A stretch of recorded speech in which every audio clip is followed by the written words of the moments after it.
Hi, my name is Lisa Lundy. I am a motivational speaker, a mother, and I'm also the author of The Super Allergy Girl, Allergy and Celiac Cookbook, From a Mother Who Knows. Here today to talk to you about allergies and what some of the best practices are you can engage in if you have allergies. First off, I've had allergies practically my whole life. Today, I'm healthy, well, I don't take any medications, I live a great life, but part of that is because of the practices that I follow. As an infant, my parents took me to an allergist because the physician that was seeing me at the time said it was absolutely critical that I undergo immunotherapy for my allergies as an infant. So I had severe allergies many years ago, and voila, here we go, happy and healthy.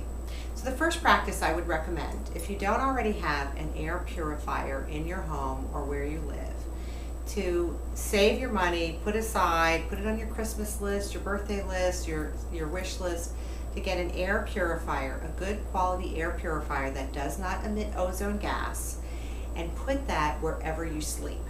The reason I'm recommending this is because when you sleep is the time that your body goes to work to repair itself. The better quality air you give yourself when you're sleeping, the better chance and the better ability your body has to heal itself and do the repair work that it needs. So your sleeping environment is very important, that it's clean and that the air is pure. While we're on the subject of air purifiers, if you have the opportunity, I would certainly recommend that you consider an air purifier system for your heating and cooling system. These days, many of the companies that do heating and cooling work have those options that you can add to your heating and cooling system. I myself was very surprised at the amount of dust and other materials that our air cleaners picked up. When we first got one, because of my daughter's health issues, I thought, well, this is going to be interesting. We dust it on a regular basis.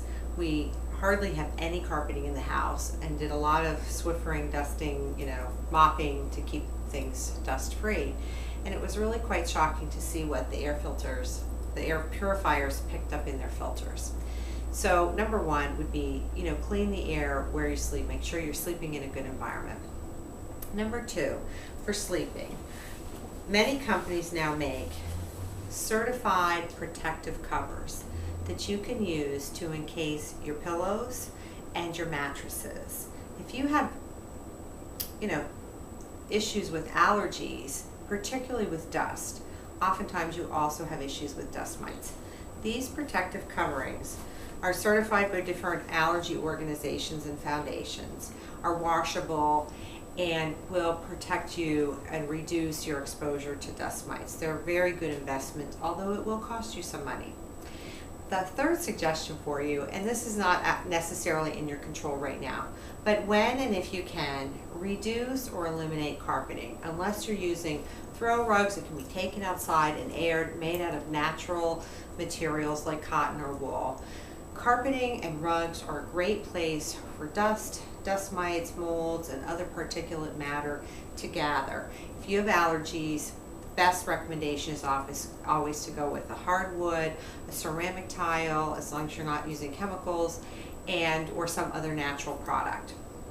The next thing is to keep your living space clean. Even though we have 3 air purifiers in our home and one on our heating and cooling system, you would be surprised, I would say, because I'm always surprised at the amount of dust that accumulates on our hard surfaces. To clean your area, your home, if you have allergies, I recommend a microfiber cloth.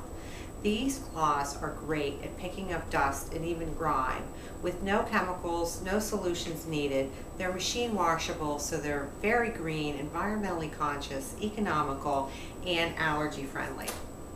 The next thing is, if you have allergies or other health conditions, but in particular allergies, it's a great idea to bone up on your sleep. Get plenty of sleep. Again, going back to your body repairing itself when you sleep, one of the best things you can do is make sure you're getting plenty of sleep. The next thing I would recommend is that you have your physician check for your nutritional levels.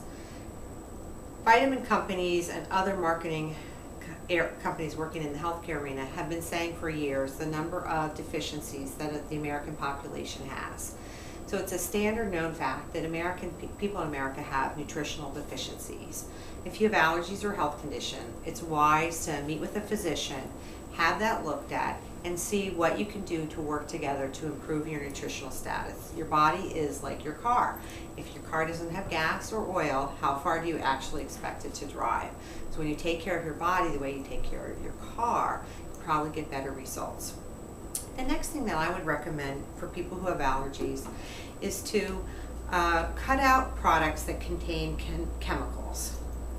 Shampoos, conditioners, perfumes, all kinds of personal care products that you apply in your body or to your skin contain chemicals. Particularly if you have asthma, but even if you just have general allergies, these products can contain toluene, benzene, different acetates, and very toxic, neurotoxic, cancer-causing chemicals.